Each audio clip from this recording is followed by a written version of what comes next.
Salut mes chers élèves. Pour continuer avec le calcul des intégrales, ok? Aujourd'hui, nous allons résoudre un exercice. Et nous allons profiter de l'occasion également de faire une révision sur l'équation logarithmique. Ok? Voici l'exercice. Calculer l'intégrale i qui est égale à la somme de e carré à x, 1 sur t, facteur de 2 ln t moins 3 dt. Puis résoudre dans R l'équation i égale à 0. Ok? C'est un exercice très court. Donc maintenant, il ne faut pas sous-estimer cet exercice pourtant, parce que ce sont les maths. Donc, à n'importe quelle erreur, on va perdre l'exercice. Ok? Donc, d'abord, je commence. Donc, je vous avais appris, depuis même lorsque je vous donnais le tableau des primitives. Ok? Je vous avais dit que pour les fonctions logarithmes, ok? Et pour les fonctions logarithmes, népérien surtout, on n'a pas une formule de primitive exacte pour ces fonctions-là.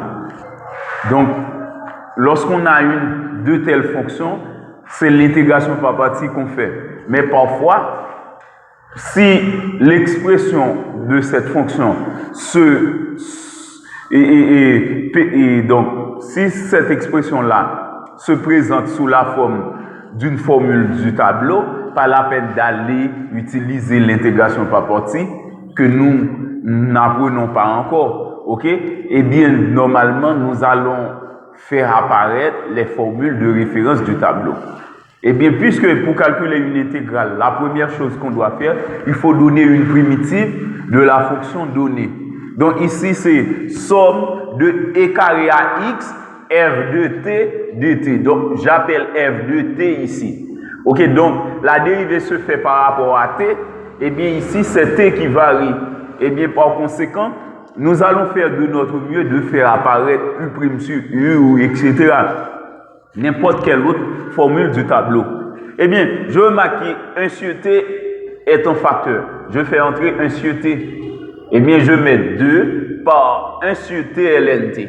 Donc, 1 sur t est donc multiplié par ln t et 2 reste ici. Par associativité, on peut faire ça de cette façon.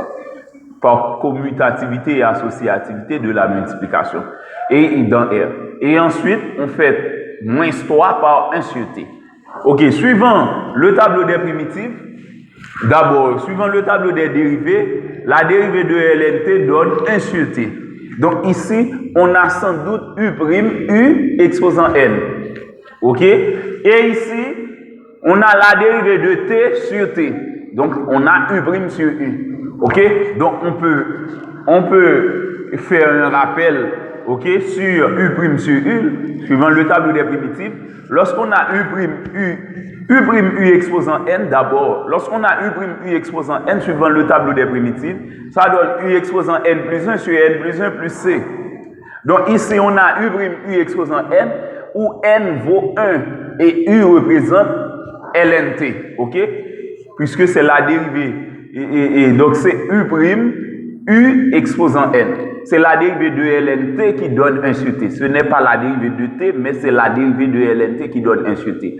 Donc, on a u' exposant n, où n vaut 1. Et bien, suivant le tableau des primitives, une primitive de 1 sur t ln t, c'est donc ln t au carré sur 2. Parce que, suivant la formule, on doit avoir u exposant n plus 1. n vaut 1, n plus 1 donne 1 plus 1 qui donne 2. Et u représente ln t. On a u exposant n plus 1 sur n plus 1, où n plus 1 vaut 2. Et l'on conserve le coefficient 2, c'est pourquoi on met 2 par ln t au carré sur 2. Et dans cette partie, on a u' sur u. U' sur u admet pour ensemble de primitives, c'est ln, valeur absolue de u plus c. Ok? Donc maintenant, puisque dans l'intégrale, on avait déjà ln t, et bien puisque ln t a déjà un sens dans l'intégrale, pas la peine de prendre la valeur absolue, on prend directement ln t directement. Donc au lieu de dire ln valeur absolue de t, on prend ln t, ok, qui se multiplie par le coefficient moins 3. Donc, vous voyez, on a 2 par ln_t au carré sur 2 qui donne u exposant n plus 1 sur n plus 1. Et ici, on a moins 3. On devrait avoir ln valeur absolue de t, mais pas la peine.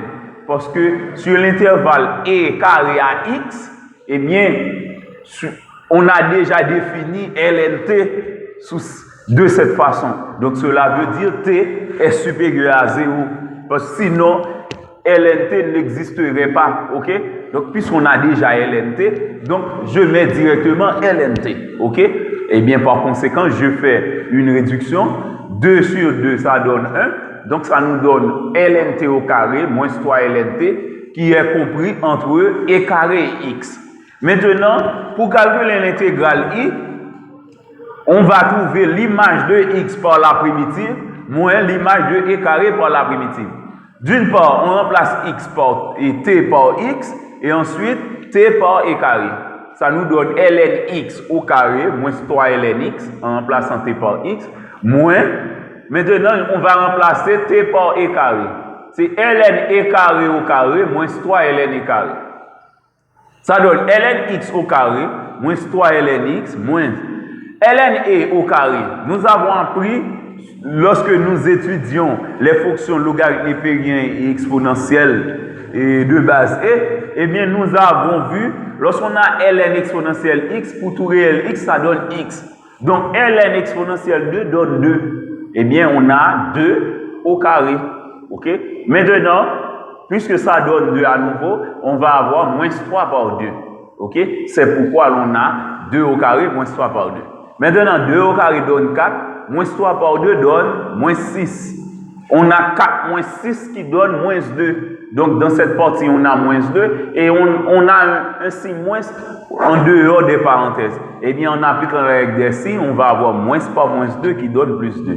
C'est pourquoi l'intégrale i donne ln x au carré moins 3 ln x plus 2. OK?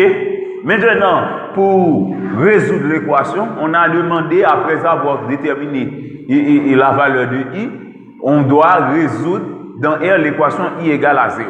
OK? Donc, juste avant même de résoudre cette équation, je vous prie de bien vouloir vous abonner à mon channel YouTube.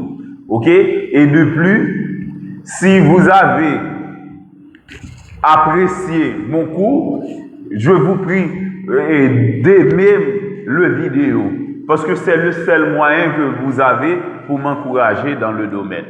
OK? Donc maintenant, nous allons continuer avec l'équation i égale à 0.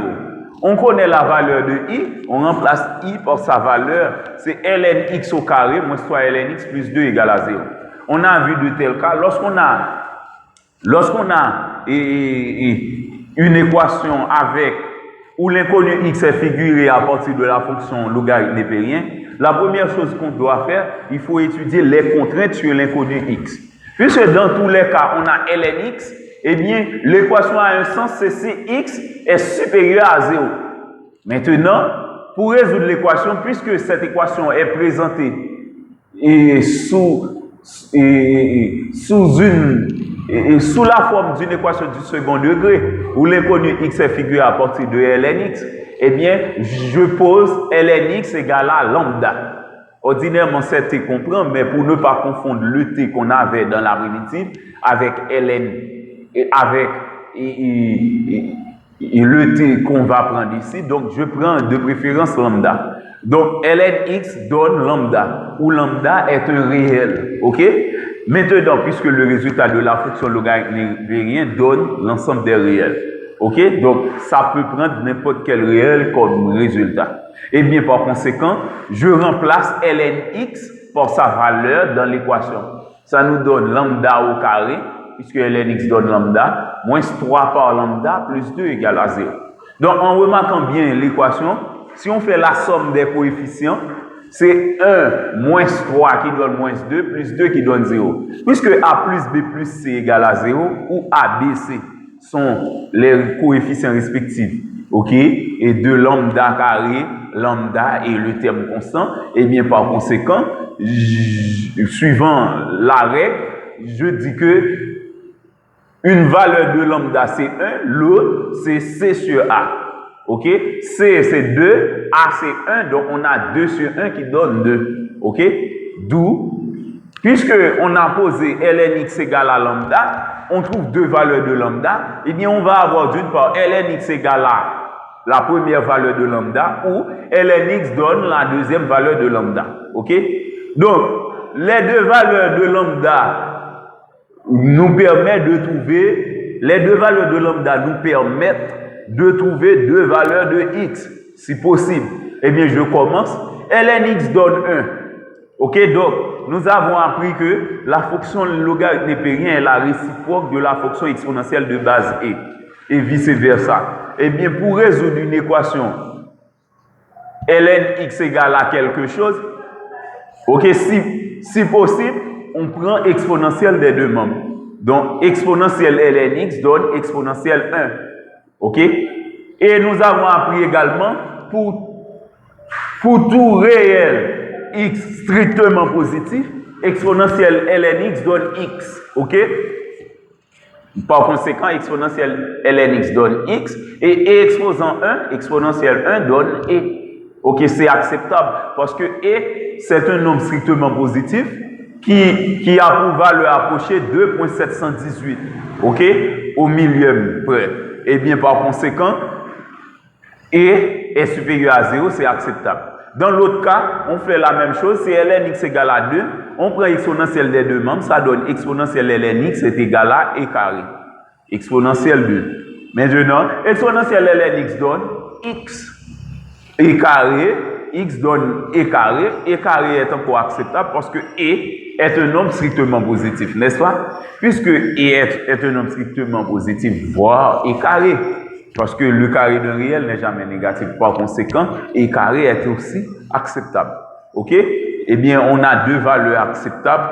Eh bien, l'ensemble des solutions donne la paire e carré.